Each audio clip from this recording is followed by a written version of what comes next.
โอ้เยอะสาม อู้ละ300 บาทโอ้ซุ่มหนึ่ง6 มัดถึก100,000ให้จุดกำหนดแต่ไม่ต้องเสีย แต่ตัวนี้ทิมเลย5 หลังใส่มัดเครื่องขึ้นรถเรียบร้อย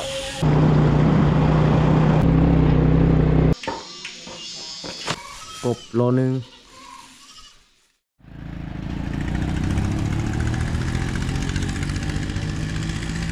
กราบทักทายสบายดีพ่อแม่พี่น้องเบิดสู่คู่สู่คนสำหรับตอนแรกวันนี้ก็เป็นตอนแรกที่เราพามาเบิงออกไปซื้อเครื่องก่อนที่เราจะขี่รถกลับบ้านซื้อเครื่องจากตลาดแต่เรายังบ่ทันรู้ว่าเราสิซื้อเครื่องยังแน่แต่เราย่างไปชมไปเบิงน้ำกันอยู่ที่ตลาดอันนี้ก็แม่นปลายเฮือนพักของปูเป้หรือว่าห้านอาหารเพิ่นเราก็ได้กินข้าวเปียกอยู่นี่แล้วตอนนี้ก็เวลา1 โมงมีแต่สิออกเดินทางเข้าตลาดเลยไปย่างไปชมไปเบิงน้ำกันขี่รถไปเอาเครื่องจากเฮือนของนาบาวเครื่องที่คอยเวียนไว้รถเติบเนาะตั้งแต่คอยจบมาแต่เวียนเขาก็มาเมียนไว้อยู่เฮือนเพิ่นกระเป๋าลากนี่แหละจะเป็นปึ้มหรือว่าใบประกาศเครื่องต่างๆอยู่หันเลยคอยไว้วันนี้เครื่องบลายก็เลยต้องเอาเมื่อบ้านเลยเนาะคันว่าข้าวซ่านไล่นี่เขาจะบ่ได้เอาเมื่อแต่ว่าข้าวซ่านน้อยเดียวไม่ได้11 กิโลเอาเครื่องตัวนั้นเมื่อเลยซะป้าอยู่นี่ก็บ่ว่างเลยสิได้เข้าเป็น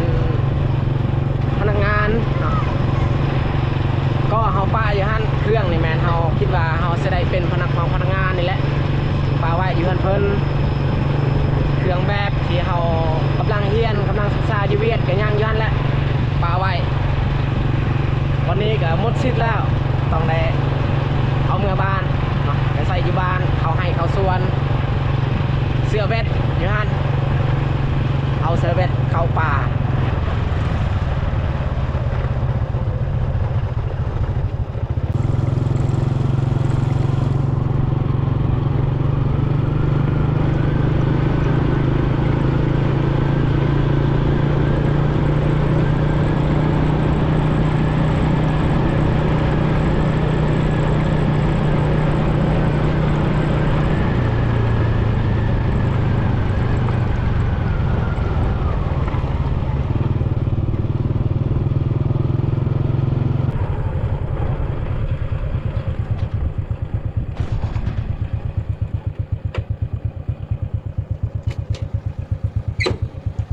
จอดรถอยู่นี่แหละ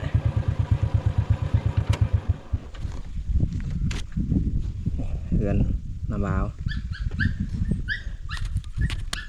สอบเข้าแต่สำนี้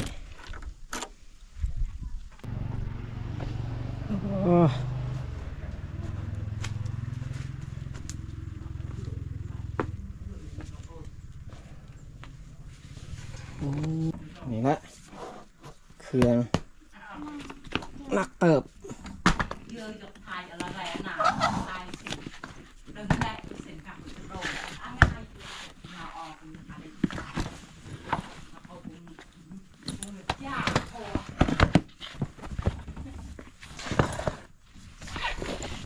เป่าลาก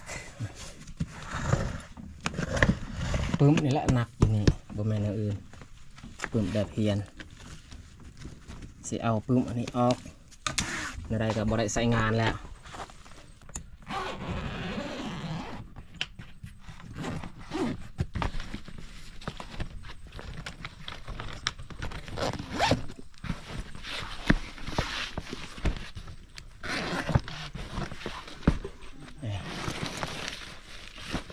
กระเป๋า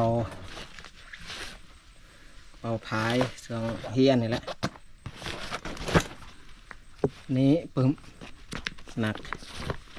ปึ้มแบบเฮียนปึ้มฟิสิกส์ของเวียดเวิร์ดลี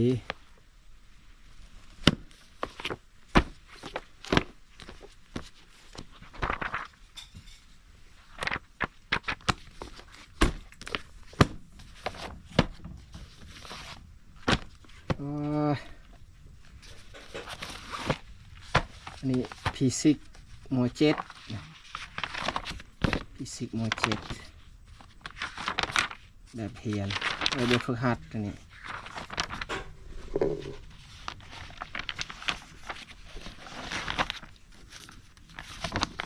อันนี้วิชาคอมบทเรียนวิชาคอมพิวเตอร์ทิมไปสมนี้บ่ได้ใช้งานแล้ว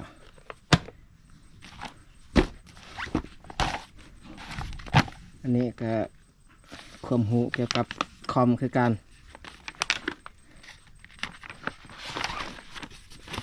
ทิมเอาเมื่อซองหัวตัวนี้เมื่อเบิงแต่อันเบิงอยู่ป่าอยู่ไฮนี่เครื่อง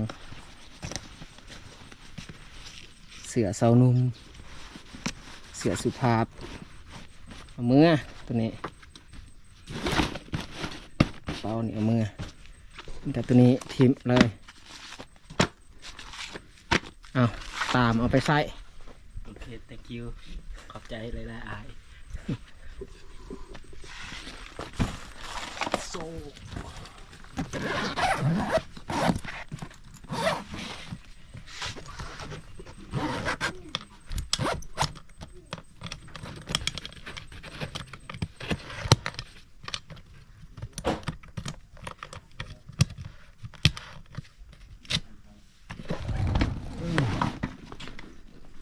เบาหน่อยหนึงแล้วโอเคนี้หนักปึ๊บเรือนครัวแต่ก่อนขอยก็ได้มาพักอยู่เรือนข้างนาบาวนาสาวนี่แหละ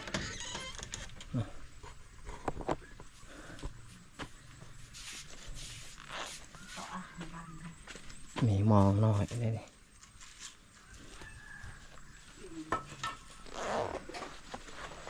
จ้าเสีย จ้าเนาะ hai lòng ใส่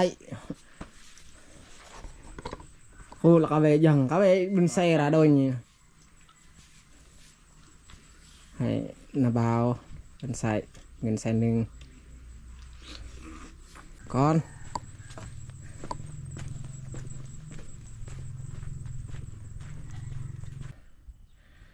ยังบ่ทันมัดจะน้อยไปมัดอยู่ตลาดเลยเปื่อนแห้งเลยนี่คืออังของแต่อยืนไหนก็บ่เป็นหยังใบประกาศก็ยังอยู่นี่แหละใบประกาศอยู่ไหน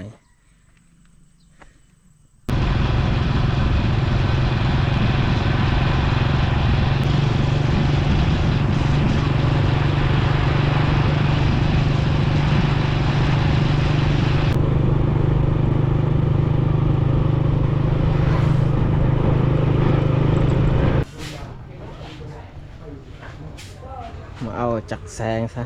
พอได้ใส่เวลาไปเขาให้หรือว่าเขาปลาไปใส่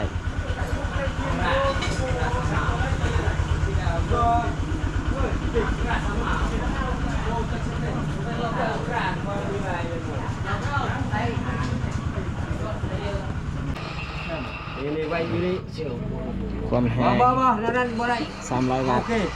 เอาใหม่เบิ่งเอาตรงแบบเอามาเลยเนี่ย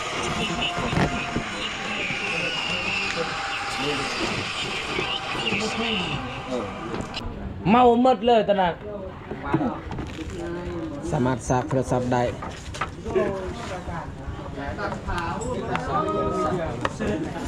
นี่ก็มีจักรเวลา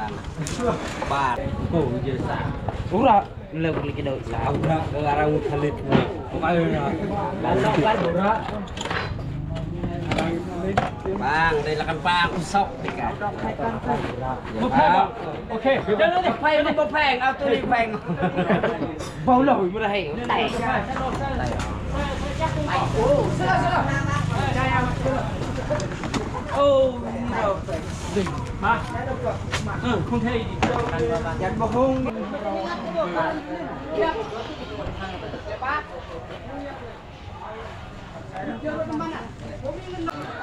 สื่อมีดอีก มีดตัดกระดูกกับมีดซอยซีนหรือว่าซอยผักมีดตัดกระดูกนี่200,000ส่วนมีดอันนี้นี่60เขาเลยเอาไปใส่เต็มเลยคนมาพัก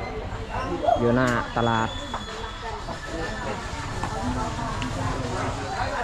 สิซื้อมองอีกอันนี้มอง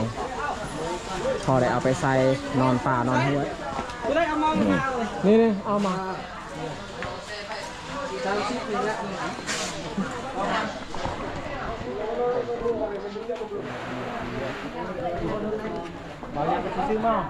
แมน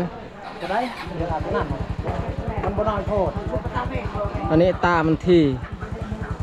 หรือว่าสีเอาตัวได้ไหมดีตาห่างนี่บ่ตัวนี้มันห่างโพดอีกบ่มีแต่สัมพอดีตัวนี้แห้งห่างกว่าอีกมันจะตัวนี้แล้วมันที่ก็ตัวนี้อยากทีน้อยนึง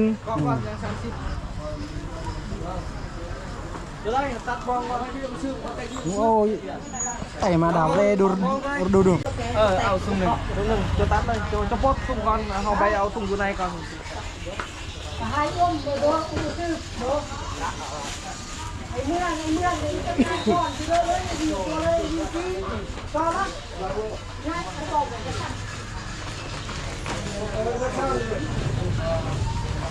จะอุ้มมาแอนอยู่เองก็ให้กระเป๋าใครเรียกเด็กขาดตัวเลยนะวิธีไม่ได้เสียบเอาตอนนั้นนะได้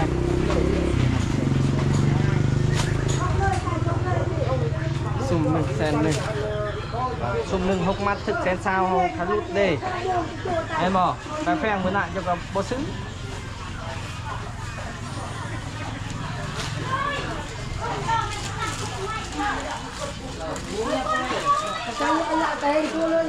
สุ่มละ100,000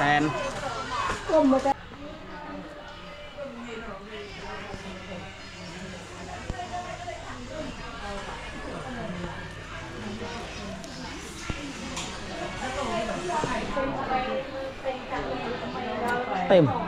ลูกค้าเขาทาน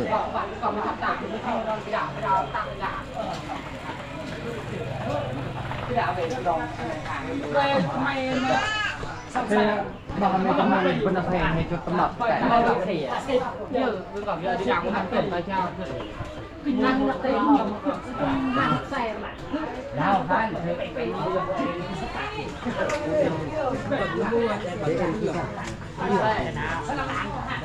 มุงนึงมาแข่งหาปีก็ไม่มีนะคุณมันนับผู้เบอร์70 1 เบอร์หน่อย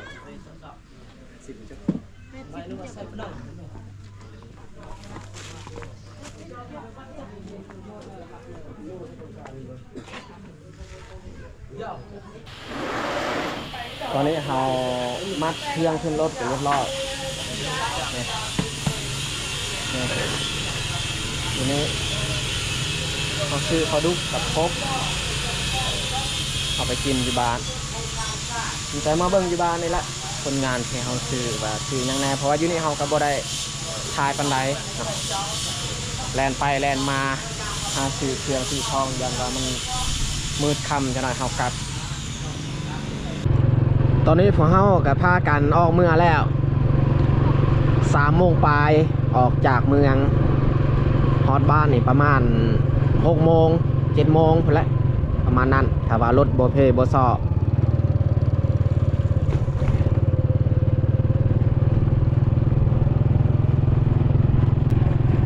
เรื่องกับค่อนข้างนัก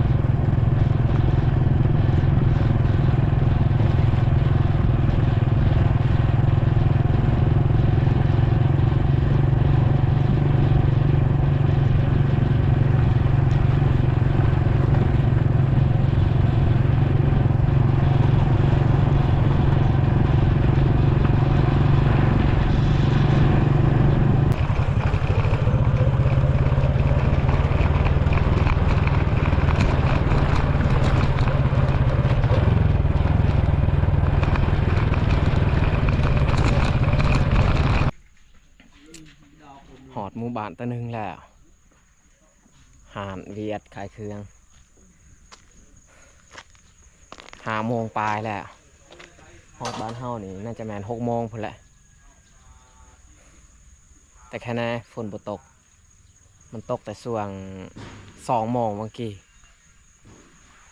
ช่วงเฮายังอยู่เมือง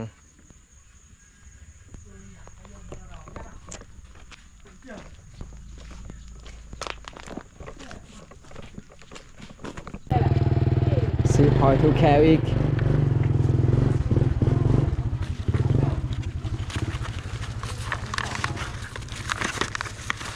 เฮ้ยโซ่ada mineral lo kayak ada mineral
ไก่สิฮอดบ้านเฮาแล้วทุกคนเอ้ย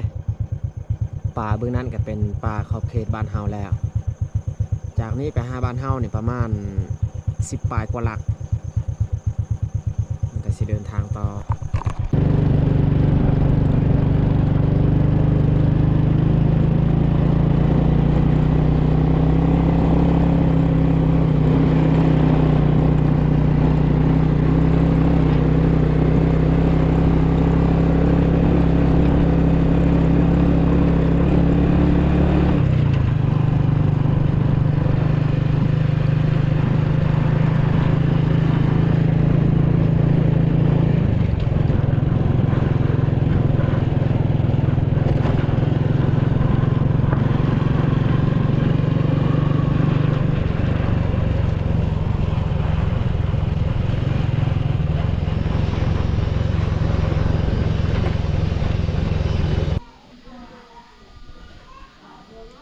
ฮอดบ้านนี่ฮอด6 โมงปลาย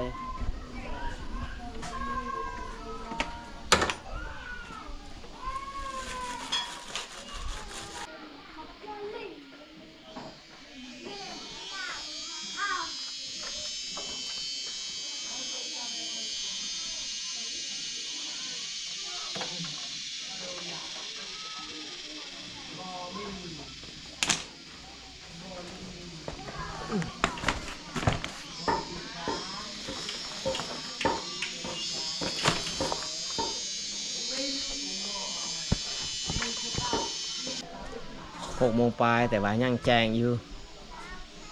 มาเบิ่งเครื่องคองที่เฮาซื้อว่าเฮาได้ซื้อหยังแน่เพราะว่าช่วงเฮาซื้อเฮาก็บ่ได้ถ่ายละเอียดมาเบิ่งอยู่นี่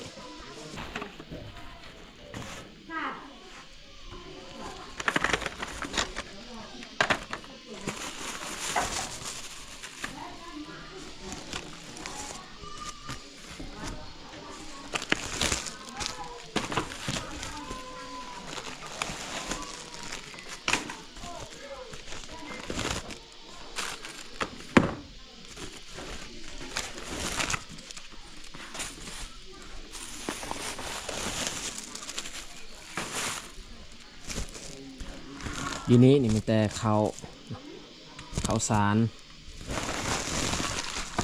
เบิดจะมีละเครื่องที่คอยซื้ออันนี้แมนเหล้าให้พออันนี้เบ็ดเสริมปลาดุกโลนึงมีดซอยกับมีดตัดกระดูกนี่ดอกไฟน้ำมันเครื่อง ทอดทูแคลแล้วก็หนังพอได้เอาไปชีกินสื่อ2 ธงแล้วก็กบอีกกบโลนึงซื้อแล้วก็เอามาปล่อยไว้อยู่อันนั้นคุเนาะเพื่อบ่ให้มันตายไวปลาดุกก็ยังตัวเป็นๆอยู่ปะใส่คุคือกันเกิบนี่มอง ส่วนอีกอันจักแซงหรือว่าแผ่นแซงนี่มันเอาปะอยู่นี้เนาะบ่ต้องเอาออกก็ได้นะตัวนี้เพราะว่าเราได้ทายแล้วเมื่อกี้นี่เบิดแต่สำนี้ละเครื่องคองที่เราซื้อมาสำหรับคลิปนี้ก็สิจบลงอยู่นี่แหละอย่างไรก็ต้องขอขอบใจ FC ทุกคนที่สละเวลาเขามาเบิ่งคลิปของเราตั้งแต่ต้นจนจบถ้ามักคลิปนี้อย่าลืมฝากกดไลค์ถ้าถูกใจอย่าลืมฝากกดแชร์เพื่อเป็นกำลังใจให้พอได้เฮ็ดคลิปต่อๆไปอย่างไรก็ขอบใจหลายๆบ๊ายบายต่อกันในคลิปต่อไป